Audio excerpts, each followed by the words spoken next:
बिस्मिल्लाहिर्रहमानिर्रहीम। आज की हमारी वीडियो एक पास पेपर के हवाले से है। ये जो पेपर है ये FIA का है। 2019 के अंदर UDC FIA का एग्ज़ाम हुआ था, उसके कुछ MCQs हैं, तो आए मिलकर उनको ना डिस्कस करते हैं।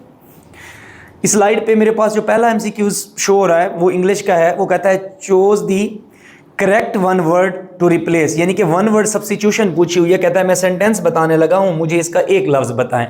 कहता है the headmaster brought back to mind, मतलब कि फ्लैश बैक मेमोरी में ले गया the outstanding achievement of the school, school की आउटस्टैंडिंग अचीवमेंट को ब्रॉट बैक टू माइंड लेकर आया।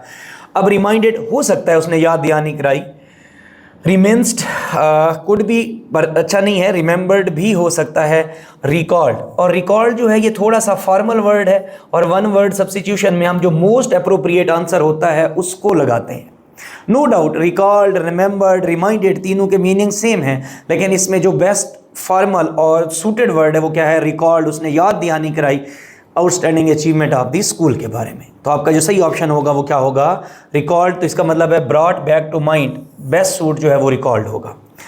फिर कहता है choose the correct verb, being in a relationship is a full time job, so do not apply if you fill in the blanks not ready. अब देखिए पूरा sentence is में है, प्रेजेंट की फॉर्म में है, डू नॉट भी present की फॉर्म में है। हम इस फिल इन द ब्लैंक्स में जो वर्ब लगाएंगे वो भी प्रेजेंट का होना चाहिए। अब प्रेजेंट का होना चाहिए तो नीचे ऑप्शन में देखते हैं वर्ब पास्ट का है, कुड भी पास्ट का लफ्ज है, वाज भी पास्ट का लफ्ज है, तो आर जो है वो हमारे पास क्या है? बेस्ट सूटेड है। और यू के बाद जो वर्ब का एग्रीमेंट होता है, यू के बाद हम लगाते भी आर हैं, इज नहीं लगाते। तो यू आर नॉट रेडी जो है इसका क्या होगा? सही आंसर होगा। फिर कहता है कि ग्रामर का एक सवाल है, we should do justice the people. अब हमने इनमें प्रेपोजिशन चुनना है जो हमें दिए गए हैं, among the people, between the people, in people, in two people. In two और इन पीपल तो हो नहीं सकता। अब बिटवीन और एमंग के दरमियान जो है we should do justice among the people जो है वो आपका क्या रहेगा? सही आंसर रहेगा। बिटवीन दो लोगों के लिए होता है, एमंग जो है वो ज्यादा लोगों के लिए यूज होता है, तो among the people is the right answer. फिर कहता है identify parts of speech in brackets, she as well as her sister is engaged. तो कहता है बताएं ये एज वेल एज क्या है? तो ई एज वेल एज जो है ये हमारे पास कंजक्शन है। कंजक्शन का मतलब होता है ऐसे लफ्ज जो दो हिस्सों को जोड़ते हैं। अब ये एज वेल एज दो प्रोनाउन को, सॉरी एक नाउन एक प्रोनाउन, शी प्रोनाउन है और हर सिस्टर जो है नाउन है। प्रोनाउन को किससे जोड़ रहा है? नाउन से जोड़ रहा है, तो एज विल एज जो है वो आपके पास क्या होगा? कंजक्शन होगा। ना ही ये एडवर्ब है, ना ही ये प्रेपोजिशन है, ना ही ये एडजेक्टिव है। नेक्स्ट स्लाइड पे मूव करते हैं। नेक्स्ट स्लाइड जो है वो पूछता है does wood sink in water. कहता है which word is material noun. अब पानी जो है ये मटेरियल नाउन नहीं है, वुड जो है लकड़ी मटेरियल के लिए यूज होती है, तो वुड हमारे पास क्या होगा? मटेरियल नाउन होगा। तो option D would is the right answer. Identify parts of speech in bracket. Next question है वो कहता है ब्रैकेट के अंदर जो पार्ट ऑफ स्पीच दिए गए हैं उनको देखें। Experience is the best teacher, कहता है कि ये द बेस्ट टीचर क्या है? फ्रेज कहता तो मैं जरूर लगाता, ये पार्टिसिपल नहीं है। जीरेंट ऐसे वर्ब जिनके साथ ING फॉर्म लगती है। इन्फिनेटिव मस्दर, टू, गो, टू, कम, ये इन्फिनेटिव्स होते हैं, तो ये हमारे पास एज अ सब्जेक्ट कॉम्प्लीमेंट का काम कर रहा है। तो बेस्ट टीचर जो है हमारे पास क्या है? कॉम्प्लीमेंट, क्योंकि ये हमें किसके बारे में इंफॉर्मेशन दे रहा है? एक्सपीरियंस के बारे में, कि बेहतरीन उस्ताद जो है वो ज़माना है या आपका तजर्बा है। तो ये सब्जेक्ट कॉम्प्लीमेंट है, क्योंकि ये सब्जेक्ट की तरफ जो है ना इशारा कर रहा है, तो कॉम्प्लीमेंट जो है would be the right answer. फिर teacher asked student to use colour pencils during art period. Art period के दरमियान कलर पेंसिल्स इस्तेमाल करने के लिए टीचर ने कहा विच word is compound noun. Compound noun से मुराद ये होता है कि ऐसा नाउन जो दो लफ्ज़ों पर मुश्तमिल हो। तो देखिए स्टूडेंट्स नहीं हो सकता, पीरियड नहीं हो सकता, टीचर नहीं हो सकता, तो कलर पेंसिल जो है दो लफ्ज़ों पर मुश्तमिल नाउन है, that would be the right answer. फिर वो कहता है is your father, over home नहीं हो सकता, ऑन होम नहीं हो सकता, इन होम नहीं, एट होम आएगा। Is your father at home very common है, मोस्टली पूछा भी जाता है, तो यहाँ पर जो इस्तेमाल होगा वो प्रेपोजिशन एट का होगा। एट होम, घर पर होना, फिक्स्ड प्रीपोजिशंस में आएगा। कहते हैं first aid was given to the wounded man. Wounded man को फर्स्ट एड दी गई। Which word is collective noun. Collective noun का मतलब होता है जो पूरे यूनिट को जाहिर करे। गिवन तो है ही हमारे पास वर्ब, वाज भी वर्ब है, मैन सिंगल आदमी है, कलेक्टिव नहीं है, तो एक ही ऑप्शन बचता है, फर्स्ट एड जो नाउन है वो एज अ कलेक्टिव नाउन यहाँ पर काम कर रहा है। कलेक्टिव नाउन होते हैं जैसे ज्यूरी, टीम, पूरे एक ग्रुप को जाहिर करें, हम उन्हें कलेक्टिव नाउन बोलते हैं। फर्स्ट एड के अंदर भी ढेर सारी चीज़ें एज अ कलेक्टिवली यूज़ हो रही होती हैं। What was the age of Holy Prophet सल्लल्लाहु अलैहि वसल्लम when he solved the conflict of placing हजर अस्वद। जब हजर अस्वद का मामला नबी सल्लल्लाहु अलैहि वसल्लम ने डिसाइड किया था तो तब नबी सल्लल्लाहु अलैहि वसल्लम की उम्र 35 साल थी, क्योंकि हर सरदार हजर अस्वद को खुद नस्ब करना चाहता था, तो उनके दरमियान लड़ाई का खदशा था। फिर नबी सल्लल्लाहु अलैहि वसल्लम मक्का में दाखिल हुए बैतुल्लाह में, तो उन्होंने कहा कि मोहम्मद जो हैं सल्लल्लाहु अलैहि वसल्लम इसका फ़ैसला करेंगे। तो नबी सल्लल्लाहु अलैहि वसल्लम ने कहा था कि सारे जो है पत्थर को चादर में रखो और मैं जो है सारे सरदार एक एक चादर का कोना पकड़ लो। तब नबी सल्लल्लाहु अलैहि वसल्लम की उम्र 35 साल थी। फिर उसके बाद है हमारे पास, कहता है the lion said to the fox many animals come here every day. अब आप वो कहते हैं इसको इनडायरेक्ट में चेंज करें तो यह आएगा the lion said to the fox. अब ये पास्ट का है, रिपोर्टेड स्पीच के अंदर जो रिपोर्टेड स्पीच है वहाँ पर तब्दीलियाँ होंगी। पहले तो ये इसको हम दैट में कन्वर्ट करेंगे, फिर मैनी एनिमल्स कम, सेड था तो सेकंड फॉर्म केम लगाएंगे, हेयर को देयर में कन्वर्ट करेंगे और एवरी डे वैसे रहेगा। तो इसका मतलब है जहाँ जिस फिक्रे में केम देयर आ जाएगा वो फिक्रा हमारा ठीक होगा। The lion said many animals came there. अब ये वाला जो है ना ठीक लग रहा है मुझे, हैज़ वाला नहीं आ सकता, कम मैनी एनिमल्स कम वाला नहीं आ सकता, मैनी एनिमल्स वर वाला भी नहीं आ सकता। तो पहला ऑप्शन जो है वो क्या है, ठीक है। The lion said many animals came there every day. तो ये केम देयर वाला जो फिक्रा होगा वो क्या होगा, ठीक होगा। ये इन्होंने फिल इन द ब्लैंक्स छोड़ी है, दैट मीन्स यहाँ पर क्या आएगा, दैट आएगा। नेक्स्ट जो है कहता है name the term whose avoidance is rewarding and although doing it is not a sin. वो कहता है ऐसा मकरूह चीज़ का बताएं जिसको अगर आप अवॉइड कर देंगे तो आपको सवाब मिलेगा, अगर आप वो काम कर देंगे तो गुनाह नहीं मिलेगा। तो वो क्या कहलाती है, मकरूह तहरीमी। मकरूह तहरीमी जो होता है ये हराम के करीब होता है, मतलब आप करेंगे तो गुनाह मिलेगा, उसको हम मकरूह तहरीमी बोलते हैं। और मकरूह तंज़ीही जो है ये आपका सही ऑप्शन है, यानी कि ये ऐसी मकरूह चीज़ है जिसको अगर आप अवॉइड करेंगे तो सवाब मिलेगा, अगर करेंगे तो गुनाह नहीं मिलेगा। आपका जो ऑप्शन है वो क्या है, मकरूह तंज़ीही। मुस्तहब तो है वो कर लेना बहुत अच्छा है, मुबाह का मतलब होता है जिस चीज़ से मना किया गया हो। नेक्स्ट जो है वो है हमारे पास what do you understand by apostasy movement. Apostasy का मतलब होता है ऐसे लोग जो दीन से फिर जाएं, मुकर जाएं। तो इसका जो सही ऑप्शन है the curse of abandonment of Islam, Islam को छोड़ देना, फॉलोड बाय फॉल्स प्रॉफिटहुड, और झूठी नबूवत का जो है वो क्या करना, दावा करना। इसको हम क्या बोलते हैं, एपोस्टेसी बोलते हैं। मोस्टली मुसलमा कज़ाब हज़रत अबू बकर के दौर में इनके खिलाफ जो है ना जंग यमामा लड़ी गई थी, तो वो दैट वर बेसिकली एपोस्टेसी मूवमेंट, जो लोग झूठा दावा करते थे इस्लाम को छोड़कर नबूवत का। When was island of Cyprus conquered. तो आइलैंड ऑफ साइप्रस जो है नबी सल्लल्लाहु अलैहि वसल्लम की हिजरत के 25 साल बाद जो है ना उसको क्या किया गया था, फ़तह किया गया था। 25th after हिजरा। ये दौर जो है ये हज़रत उस्मान रज़ी अल्लाह ताला अन्हो का था, वो जो है मुसलमानों के खलीफा बैठे हुए थे, और शाम का गवर्नर हज़रत अमीर मुआविया रज़ी अल्लाह ताला अन्हो, उन्होंने साइप्रस को फ़तह किया था। पहली बार जंगी बेड़े इस्तेमाल किए थे। तो ये भी MCQs पूछता है, तब खलीफा कौन था, हज़रत उस्मान, और गवर्नर सीरिया के हज़रत अमीर मुआविया, उन्होंने फ़तह किया साइप्रस के आइलैंड को, और जो साल था वो 25 आफ्टर हिजरा था। फिर कहते हैं what is called the reciting of रब्बना लकल हम्द इन कौमा आफ्टर द रुकू। तो इसको हम बोलते हैं तहमीद, यानी कि जब रुकू से हम खड़े होते हैं रब्बना लकल हम्द पढ़ते हैं तो वो हमारे पास क्या कहलाता है, तमहीद कहलाता है। क्योंकि नमाज के डिफरेंट हिस्से हैं, तस्मी, तमहीद, क़याम, सजूद। तो रब्बना लकल हम्द पढ़ना क्या है हमारे पास, तहमीद कहलाता है। नेक्स्ट जो हमारे पास कहता है हाउ मेनी कॉप्स हज़रत अबू बकर रज़ी अल्लाह तआला अन्हु organized at Medina to march towards the Syria. कि कितने फ़ौजी दस्ते जो हैं हज़रत अबू बकर सिद्दीक़ ने सीरिया या शाम की तरफ भेजे थे, तो उनकी तादाद जो है वो 4 थी। बेसिकली ये इंसिडेंट है रिदा वॉर्स का, जब लोगों ने ज़कात देने से इनकार कर दिया था तो हज़रत अबू बकर ने उनके ख़िलाफ़ जंगों का जो है ना बेसिकली आगाज़ किया था। तो 4 दस्ते भेजे थे, मतलब कि हज़रत अमर बिन अल आस उसके एजिस में था। इसी तरह से जो है हमारे पास बेसिकली उबैदा बिन जरा वो भी जो है ना इसको हेड कर रहे थे। तो इस तरह से 4 जो कॉप्स हैं वो बेसिकली हज़रत अबू बकर ने भेजे थे। नेक्स्ट जो है वो है हमारे पास, इफ़ ए पर्सन ऑफर्स असर प्रेयर विद जोहर, यानी कि असर को जोहर के साथ मिलाकर पढ़ता है, then this Salat is called.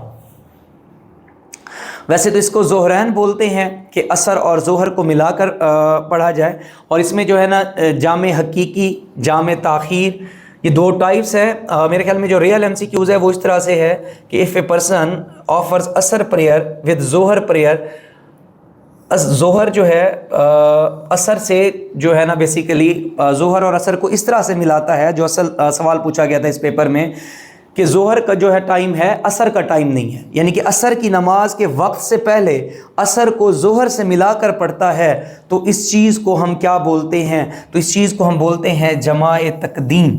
मैं इस MCQs को दोबारा से रिपीट कर देता हूँ। MCQs इस तरह से है कि जोहर और असर को वो इस तरह से मिला रहा है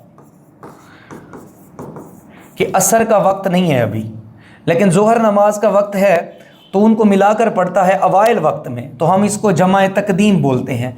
और अगर वो बंदा असर और जोहर को मिलाकर पढ़ेगा जब असर का टाइम होगा और जोहर की नमाज को लेट करके पढ़ेगा, तो इसको बोलते हैं जमाए ताख़ीर। इसको क्या बोलते हैं? जमाए ताख़ीर। तो ये MCQs इस तरह से पूछा गया था कि अगर जोहर की नमाज और असर को मिलाता है, टाइम जोहर का है, असर का नहीं हुआ, अवाइल में पढ़ रहा है, तो इसको हम बोलते हैं जमाए तकदीम।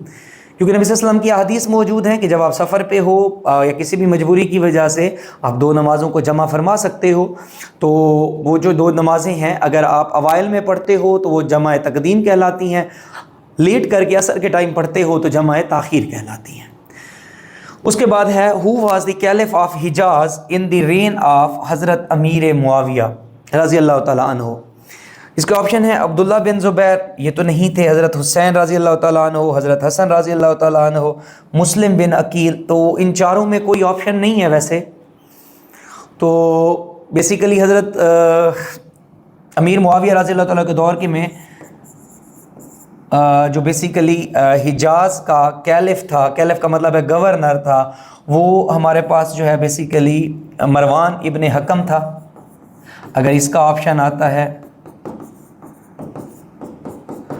तो भी जवाब ठीक होगा, मरवान इब्न हकम बड़ा लंबे अरसे तक जो है ना गवर्नर रहा हिजाज का। इसके दरमियान में उतबा वो भी जो है ना गवर्नर रहे हज़रत अमीर मुआविया के दौर में। साइद इब्न अल आस, साइद बेटा था हज़रत अमर इब्न अल आस का, वो भी गवर्नर रहा। ये 3 गवर्नर रहे हैं। मरवान इब्न हकम पे मोस्टली MCQs आता है, तो इन चारों में से तो कोई नहीं है ऑप्शन, मे बी पेपर के अंदर गलती हो। नेक्स्ट चलते हैं। व्हेन अबराह लॉन्च्ड अटैक ऑन काबा, अबराह का वाक़या, अबराह अल अशराम, आमुल फील, जब अबाबील ने कंकरियाँ फेंकी थी, उसका पूछ रहा है। नबी सल्लल्लाहु अलैहि वसल्लम की पैदाइश से 50 से लेकर 55 दिन पहले का वाक़या है, जब अबराह ने खाना काबा के ऊपर अटैक किया था। हज़रत अब्दुल मुत्तलिब के ऊँट पकड़ लिए थे। तो वैसे तो दोनों डेट्स ही मिलती हैं, 570 और 571। नबी सल्लल्लाहु अलैहि वसल्लम की पैदाइश पे भी 570 और 571 दोनों डेट्स मिलती हैं।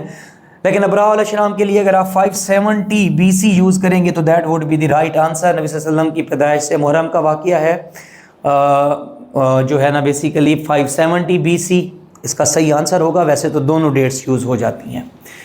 फिर वेयर हज़रत अब्दुल्ला डाइड, हज़रत अब्दुल्ला इब्न अब्दुल मुत्तलिब नबी सल्लल्लाहु अलैहि वसल्लम के वालिद जो हैं वो कहाँ पर दफन हैं?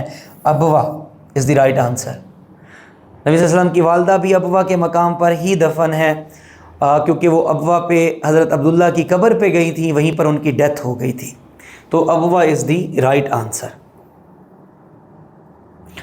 नेक्स्ट जो है हमारे पास वो है कि OIC summit, organisation of Islamic cooperation, held every 3 years, हर 3 साल के बाद OIC का जो है ना समिट होता है। आपको पता है ऑर्गेनाइजेशन ऑफ इस्लामिक कॉन्फ्रेंस हुआ करती थी, फिर इसको Islamic organization of Islamic cooperation कर दिया गया। इसके मेंबर्स की तादाद 57 है और इसका जो हेड क्वार्टर है वो जिद्दा सऊदी अरेबिया में है और ये मुस्लिम कंट्रीज़ की ऑर्गेनाइजेशन है। इसमें 57 टोटल मेंबर्स हैं। हर 3 साल बाद इसकी क्या होती है, मीटिंग होती है। फिर कहते हैं of the total population of Pakistan lives in rural areas, जो गाँव में देहात में रहती है, 2024 के डाटे के मुताबिक इसका जवाब है 61.6%। और कहीं पर गूगल 67.3% भी शो कर रहा है कि 67% और 61.6% मुख्तलिफ वेबसाइट्स ने अपनी रिपोर्ट जमा कराई हुई है कि 61% जो है पॉपुलेशन कहाँ पे रहती है, बेसिकली गाँव में रहती है। तो यहाँ पर हम जो ऑप्शन ऑप्ट करेंगे 61.18% करेंगे, क्योंकि बाकी जो हैं वो इस एम्बिट में नहीं आ रहे। नेक्स्ट जो है कहते हैं by whom was prepared the first 5 year plan. Raisman plan भी बोला जाता है। रेसमैन इंग्लिश इकोनॉमिस्ट था। पाकिस्तान का पहला जो प्लान है, ये साल गलत दिया गया 1955 से, बल्कि वो था 1950 से लेकर 55 तक, और पेश किया गया था 1948। पेश करने वाले थे लियाकत अली खान साहब, और वो जो हैं वो हमारे क्या थे, प्राइम मिनिस्टर थे। तो यहाँ पर जो ऑप्शन है प्लानिंग बोर्ड है, फाइनेंस मिनिस्ट्री है, इकोनॉमिक कमेटी है। तो नन ऑफ दीज है। बेस्ट ऑप्शन जो है इकोनॉमिक कमेटी हो सकता है, लेकिन ये जो 5 ईयर प्लान है, अगर आपके पास प्राइम मिनिस्टर का ऑप्शन आए पेपर में तो आप उसको ऑप्ट करोगे। देने वाला जो है लियाकत अली खान। दूसरा अयूब खान ने दिया था 1960 से 65 तक। पहला 1950 से 55 पर पीएम, और जो बंदा था हमारा पीएम था तब 1948 में उन्होंने पेश किया था, 1950 में लागू हुआ, 55 तक चला। रेसमैन इकोनॉमिक प्लान बोलते हैं। यहाँ पर बेस्ट सूटेड आपकी इकोनॉमिक कमेटी जवाब हो सकता है, लेकिन देने वाला प्राइम मिनिस्टर लियाकत अली खान। फिर DCO and DPO are answerable to. अगर मुशर्रफ इरा की बात करें तो लोकल गवर्नमेंट के साथ डिस्ट्रिक्ट नाज़िम को कोऑर्डिनेट कर रहे थे DCO एंड DPO।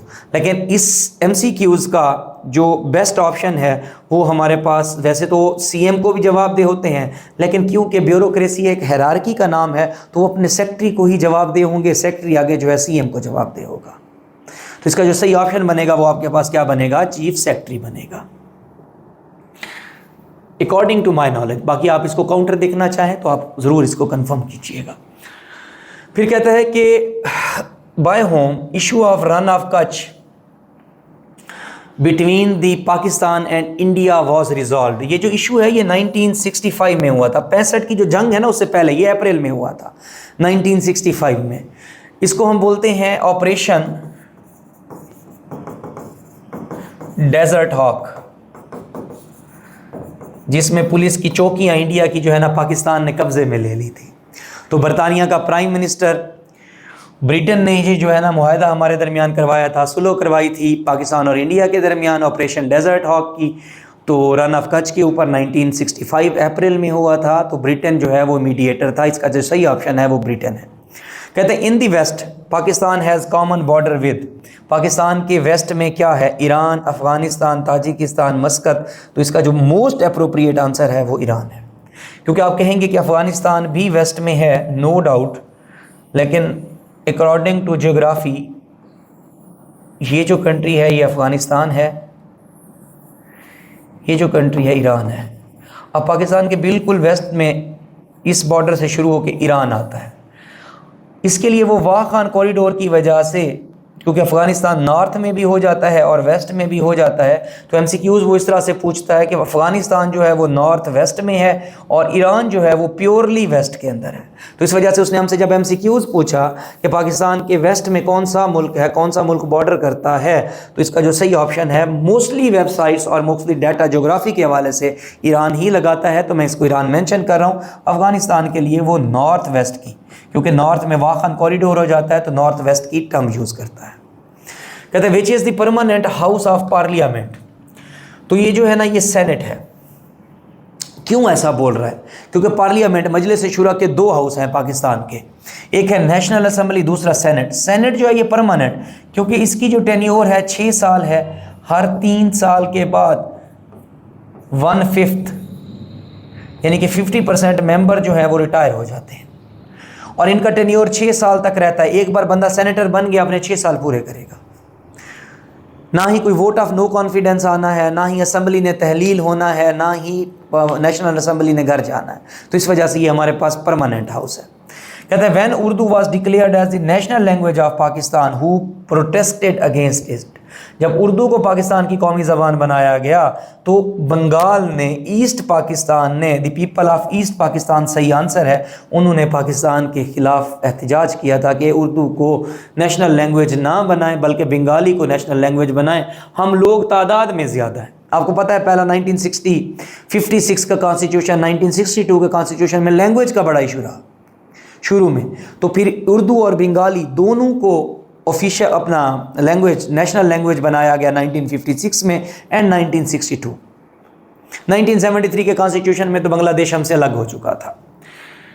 फिर वो कहता है Arabian sea lies in the south of Pakistan. जैसे उस पाकिस्तान बनाया था, ये उसका नॉर्थ है, ये उसका वेस्ट है, ये उसका ईस्ट है और ये जो है उसका साउथ है। तो यहाँ पर ही अरेबियन सी है, तो south is the right answer. कहते हैं the largest and most important river in North America.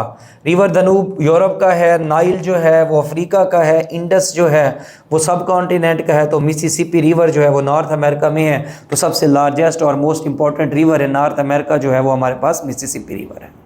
फिर कहता है total number of seats of Sindh assembly जो हैं वो हमारे पास 168 है, क्योंकि पाकिस्तान के अंदर 4 सूबाई असम्बलियाँ काम करती हैं, उनके डिफरेंट लोग काम करते हैं। अगर मैं पंजाब की बात करूं तो उसके अंदर 375 MPs काम करते हैं पंजाब असम्बली में। अगर मैं सिंध की बात करूं तो 168 जो मैंने अभी जवाब लगाया हुआ है। अगर KPK की बात की जाए तो 145 मेंबर्स बैठते हैं KPK की असम्बली में। अगर मैं करूं बलूचिस्तान की बात तो उसमें अकेले 65 मेंबर्स बैठते हैं। तो आप इन प्रोविंशियल असम्बली के मेंबर्स की तादाद को याद रखोगे, MCQs के लिए इंपॉर्टेंट है। पंजाब में 371, सिंध में 168, KPK में 145 और बलूचिस्तान में टोटल 65 मेंबर्स बैठते हैं। फिर कहते हैं who introduced a new system of local government in which maximum devolution of power. Devolution of power का प्लान मुशर्रफ ने 2001 में मुतारिफ कराया था। Local government system of Musharraf, तो इसका जो सही आंसर है वो क्या है, मुशर्रफ, जिसमें डेवोल्यूशन प्लान, जिसमें अभी पीछे हमने पढ़ा है DCO DPO बनाए गए थे। अब तो DC होता है ना, डिप्टी कमिश्नर, तब DCO होते थे, तो डिस्ट्रिक्ट नाजिम को जो है ना कोऑर्डिनेट करते थे। अगर वो लोकल गवर्नमेंट का लफ्ज़ यूज़ करेगा तो आप डिस्ट्रिक्ट नाजिम उसका जवाब लगा सकते हो। कहते हैं who was the chairman of constitution commission 1960। आपको पता है कि 1958 अयूब खान साहब ने मुल्क संभाल लिया, मार्शल लॉ लगा दिया मुल्क में। 1956 वाला कॉन्स्टिट्यूशन ख़त्म। फिर उसने कहा कि मैंने नया कॉन्स्टिट्यूशन दिया है जो अयूब खान ने 1962 में दिया। ऑफ कोर्स इसी कॉन्स्टिट्यूशन के लिए उन्होंने कॉन्स्टिट्यूशन कमीशन बनाया 1960 में। उस कॉन्स्टिट्यूशन कमीशन के टोटल मेंबर्स थे 11। एक उनका हेड था, उसी हेड पे MCQs पूछा हुआ है चेयरमैन का, तो जस्टिस शहाबुद्दीन। जस्टिस शहाबुद्दीन इस कॉन्स्टिट्यूशन कमीशन के क्या थे, हेड थे, चेयरमैन थे। और 11 मेंबर जो बाकी पीछे बच गए 10 में से 5 जो हैं वो ईस्ट पाकिस्तान से थे जो आजकल बांग्लादेश है, और 5 जो हैं वो वेस्ट पाकिस्तान के मेंबर्स थे। 5 ईस्ट पाकिस्तान, 5 जो है वो वेस्ट पाकिस्तान के मेंबर्स थे। 10 ये हो गया। 11वें शहाबुद्दीन साहब थे, वो चेयरमैन थे। तो उसने MCQs पूछा कि कॉन्स्टिट्यूशन कमीशन का चेयरमैन कौन था, जस्टिस शहाबुद्दीन। फिर है constitution of 1956 remained implemented for, तो 1956 का कानून 56 में दिया गया, 1958 में ख़त्म कर दिया गया। तो तकरीबन 2 साल बनते हैं। ये टोटल रहा 2 साल 6 मंथ। तो जो आप पर सही ऑप्शन है 2.5 ईयर्स, 2.5 साल तक 1956 का कॉन्स्टिट्यूशन पाकिस्तान, मुल्क पाकिस्तान में लागू रहा। 2 साल 6 महीने, तो 2.5 years is the right answer. How many climate zone बड़ा रिपीटेड आंसर है, वैसे तो रोला पड़ा रहता है मोस्टली। कहीं पर कुछ बुक्स में 5 हैं, कहीं पर 4 हैं, लेकिन हम कमीशन के लिए रिकमेंड कर रहे होते हैं आप जो है इसका जवाब जो है वो 4 लगाएं। The most appropriate climate zones in Pakistan जो है उनकी तादाद 4 है। Islamic republic of Pakistan is comprised of and 4 provincial governments, 1 federal government, क्योंकि पाकिस्तान जो है वो फेडरेशन है, तो फेडरेशन ऐसी हुकूमत को बोलते हैं जिसमें दो हुकूमतें होती हैं, एक वफाकी हुकूमत होती है जिसको आप फेडरल गवर्नमेंट बोलते हो, दूसरी सूबाई हुकूमत होती है जिसको आप प्रोविंशियल गवर्नमेंट बोलते हो। तो इसी वजह से उसने कहा कि पाकिस्तान के अंदर एक फेडरल गवर्नमेंट है और 4 जो हैं उसकी सूबाई हुकूमतें हैं, प्रोविंशियल गवर्नमेंट। नेक्स्ट स्लाइड पे चलते हैं जी। वो कहता है कि the total number of seats of Balochistan assembly, अभी हम डिस्कस कर चुके हैं, तो 65 इज़ द राइट आंसर। 65 जो है ना लोग होते हैं बलूचिस्तान असेंबली में। वेयर इज़ गवादर पोर्ट, तो किस सूबे में है जी गवादर? बलूचिस्तान। आपको पता है कि गवादर हमने ओमान से परचेज़ किया था 1958, तो ये कहाँ पर है? बलूचिस्तान के अंदर है। 2013 में जब सी पैक स्टार्ट हुआ तो गवादर पोर्ट को ही डेवलप किया गया, तो right answer is Balochistan. The head of supreme court, आसान है, सुप्रीम कोर्ट का हेड जो है चीफ जस्टिस होता है। आजकल जो है वो याह्या अफरीदी साहब बैठे हुए हैं जो हमारे क्या हैं, चीफ जस्टिस है, तो चीफ जस्टिस कहलाता है। Prime minister, army chief, bar president तो नहीं बोलते उसे। कहते हैं what was the total export of Pakistan in 2001 according to data 9.2 billion dollars थी। ये एमसीक्यूज ही गलत है, मिलियंस में तो हो ही नहीं सकती। टोटल एक्सपोर्ट जो है पाकिस्तान की 9.2 बिलियन डॉलर थी 2001 एंड 2 के अंदर। मैं देख रहा था इस पेपर में अच्छी खासी जो है ना गलतियां मौजूद थी। फिर वर्ल्ड का सबसे छोटा मुल्क by population, holy city, Vatican See, Holy See भी बोलते हैं इसको, वेटिकन सिटी रोम के साथ ही है, इटली के पार्ट है, कभी हिस्सा हुआ करता था, आजकल तो ये रिलीजियस स्टेट के तौर पर है। तो Vatican city is the smallest state by population. कहते हैं world's largest fish catching country, कि दुनिया का सबसे बड़ा जो फिश कैचिंग कंट्री है, तो उसका जो सही जवाब है दैट इज़ चाइना। चाइना दुनिया के अंदर फिश कैचिंग इंडस्ट्री में सबसे बड़ा है। वेलिटा इज़ द कैपिटल ऑफ, वेलिटा जो है वो कैपिटल है माल्टा का, क्योंकि फिनलैंड का अगर मैं बात करूं तो Helsinki is the capital of Finland. इसी तरह से सेनेगल बड़ा मशहूर, बार बार पूछता है, ढाकार, तो माल्टा का जो है ना वो क्या है, वेलिटा है। अगर कांगो की बात करूं, ब्रेज़ाविला, ब्रेज़ाविल जो है वो बेसिकली क्या है, कांगो का कैपिटल है, हेलिंस्की फिनलैंड का, सेनेगल का ढाकार, तो माल्टा का जो है वो क्या है, वेलिटा है। कहते हैं what is meant by equinox, equi का मतलब होता है इक्वल, नॉक्स का मतलब होता है नाइट। नॉक्स वैसे सिनोनिम के तौर पर भी पूछता है पीपीएससी, एफपीएससी या आपके कमीशन के एग्जाम। तो इक्वल नाइट्स यानी कि डे और नाइट की जो ड्यूरेशन जब इक्वल हो जाए तो उसे हम इक्विनॉक्स बोलते हैं। Equal duration of day and night, option B is the right answer. Next move करते हैं जी। नेक्स्ट जो है वो है हमारे पास, कहते हैं what is a green peace, ये ऑर्गेनाइजेशन का नाम है, an organization for balance between human progress and environment conservation के लिए, तो उसको हम क्या बोलते हैं, ग्रीन पीस बोलते हैं। Which country is located in the north of Pakistan, geography के बड़े एमसीक्यूज इसने शामिल किए हुए हैं। चाइना जो है वो पाकिस्तान के नॉर्थ में है, बहुत आसान है। कहते हैं why black sea is called so, हम उसको ब्लैक सी को ब्लैक सी ही क्यों बोलते हैं। Large number of black rocks in the water, no doubt थोड़ी बहुत ये वजह है, जो जो नीचे जाते हैं तो इसकी रॉक्स ब्लैक होती हैं। The dense fog that prevails there in winter, the water of sea is black, no ये तो ऑप्शन नहीं है। असल वजह ये है, हम ब्लैक सी को ब्लैक सी इस वजह से बोलते हैं कि सर्दियों के अंदर बहुत ज़्यादा डेंस फॉग यहाँ पर जमा होती है, तो लोगों ने इसका नाम क्या रखा था, ब्लैक सी रखा था। कहते हैं which of these is not a metamorphic rock, metamorphic rock जो है ना मोस्ट रिफाइंड फॉर्म है। मेटा का मतलब होता है चेंज, मॉर्फ का मतलब होता है मॉर्फोलॉजी या शेप, ऐसी शेप रॉक्स जो शेप को तब्दील कर लें या अच्छा पत्थर बन जाए, हम उन्हें क्या बोलते हैं, मेटामॉर्फिक। जैसे मार्बल है, जैसे आप लोगों के पास स्लेट है, जैसे ग्नेसिस है, ये आपके पास मेटामॉर्फिक रॉक्स हैं। अब यहाँ पर स्लेट ये मेटामॉर्फिक है, उसने कहा मेटामॉर्फिक कौन सी नहीं है। शिस्ट ये भी मेटामॉर्फिक है। क्वार्ट्जाइट्स जो घड़ियों वगैरह में यूज़ होते हैं ये भी मेटामॉर्फिक है। तो शेल स्टोन ये सेडिमेंट्री रॉक्स की मिसाल है। तो इसका जो सही ऑप्शन होगा वो क्या होगा, आपके पास शेल होगा। शेल जो है वो मेटामॉर्फिक नहीं है, शेल स्टोन बल्कि सेडिमेंट्री रॉक है। नेक्स्ट जो एमसीक्यूज है वो हमारे पास है कि fleet street in London is famous for, news के लिए है जी, बार बार पूछा जाता है। Offices of leading British newspaper और भी हैं, 10 डाउनिंग स्ट्रीट, इस तरह से सवाल पूछे जाते हैं। जो फ्लीट स्ट्रीट है वो किसके लिए है, न्यूज़पेपर्स के लिए। Yellow sea lies between Australia and New Zealand में, तो ऑस्ट्रेलिया में तो येलो सी है ही नहीं, सिंगापुर में भी नहीं है, वियतनाम एंड फिलीपींस में भी नहीं है, चाइना में है जी येलो सी। येलो सिविलाइजेशन चाइना की सिविलाइजेशन को बोला जाता है। China and Japan is the right answer. वैसे ये चाइना और जापान के दरमियान नहीं है, ये इस तरह से ना कोरियन पेनिनसुला है, ऊपर है नॉर्थ कोरिया, नीचे है साउथ कोरिया और बाकी इधर है चाइना। इनके दरमियान यहाँ पर जो है ना ये येलो सी मौजूद है, क्योंकि इनके आगे जापान है नॉर्थ कोरिया के आगे, तो इसमें जो बेस्ट ऑप्शन रहेगा वो चाइना और जापान रहेगा। अगर चाइना और कोरियन पेनिनसुला देता तो हमारा सही जवाब कोरियन पेनिनसुला होता, क्योंकि उन्हीं के साथ अटैच है जापान, तो जापान और China would be the right answer. तकला मकान डेजर्ट, ये भी चाइना के अंदर है। कुनलुन माउंटेन्स जहाँ पे एंड होते हैं वहाँ पर एक डेजर्ट स्टार्ट होता है जिसको हम क्या बोलते हैं, चाइना शिंगजैंग, चाइना के अंदर शिंगजैंग जो है उनका सूबा है चाइना का, वहाँ पर डेजर्ट है तकला मकान। Who is called father of geography, तो हेरोडोटस। हेरोडोटस जो है ये फादर ऑफ हिस्ट्री है, ये तो आंसर हो नहीं सकता। यूक्लिड जो है ये फादर ऑफ जियोमेट्री है, ये भी सही नहीं हो सकता आंसर। मार्को पोलो, ये तो दुनिया घूमता था, सफ़र करता था।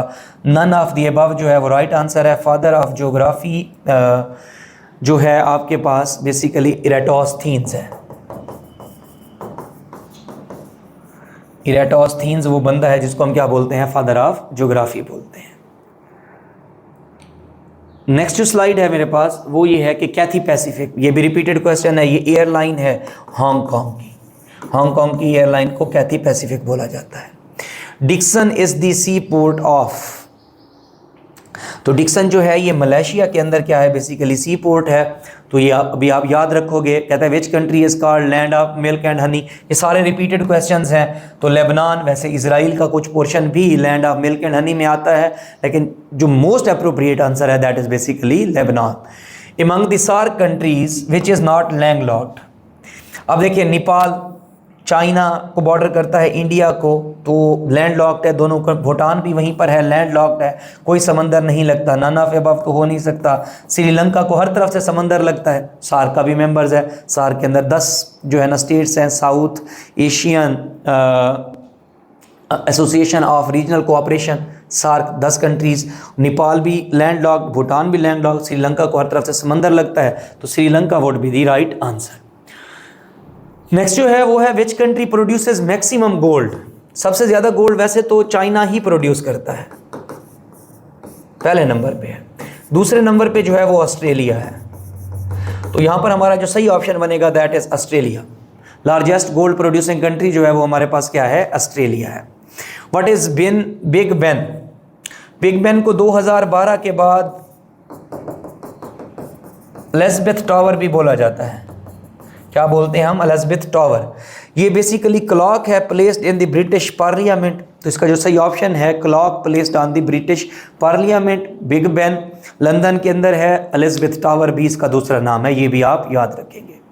मैकमोहन लाइन, गोरे ने लाइन का नाम, बॉर्डर का नाम रखा था। Boundary between India and China जो है वो क्या कहलाती है, मैकमोहन लाइन कहलाती है। यहाँ पर ये तिब्बत का रीजन आ जाता है सारा।